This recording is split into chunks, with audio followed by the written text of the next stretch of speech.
মনে আছে তো? আজকে বাবুর প্রথম রোজা, বেশি করে ফ্রুটস আনবে কিন্তু। ওকে রাখি। কষ্ট হচ্ছে বাবা? না। না মানে? আমি কি বুঝি না? মুখটা শুকিয়ে এতটুকু হয়ে গেছে। আজ কি খাবে বলো? পিজা খাবে? এই রিক্সা রাখেন রাখেন। বিফ আলিম একটা, ফিশ কাবাব চারটা। আচ্ছা এখান থেকে লেগ রোস্ট চারটা দিবেন। আচ্ছা মা, না খেয়ে থাকলে কি রোজা হয়? না বাবা, রোজার সময় সংযম করতে হয়, অন্যের কষ্ট বুঝতে হয়, আর মানুষের সাথে ভালো ব্যবহার করতে হয়। আরে এত আস্তে চালালে তো ইফতার রাস্তায় করতে হবে, জোরে চালান।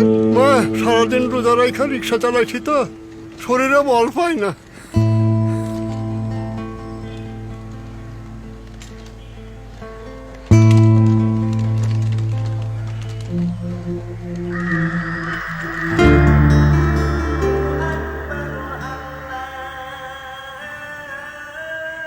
আঙ্কেল, আম্মা আপনাকে এগুলো দিতে বলেছে।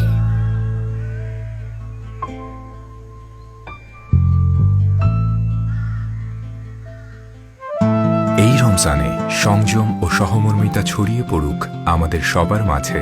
নর ও পিওরিট সুবিধাবঞ্চিত মানুষের জন্য ঢাকার বিভিন্ন পয়েন্টে করেছে ইফতার ও বিশুদ্ধ পানির ব্যবস্থা। চাইলে আপনিও আমাদের মাধ্যমে ইফতার শেয়ার করতে পারেন সুবিধাবঞ্চিতদের সাথে। কল করুন 09666999666 নম্বরে, অথবা বিস্তারিত জানতে ভিজিট করুন www.bdspiritoframadan.com-এ।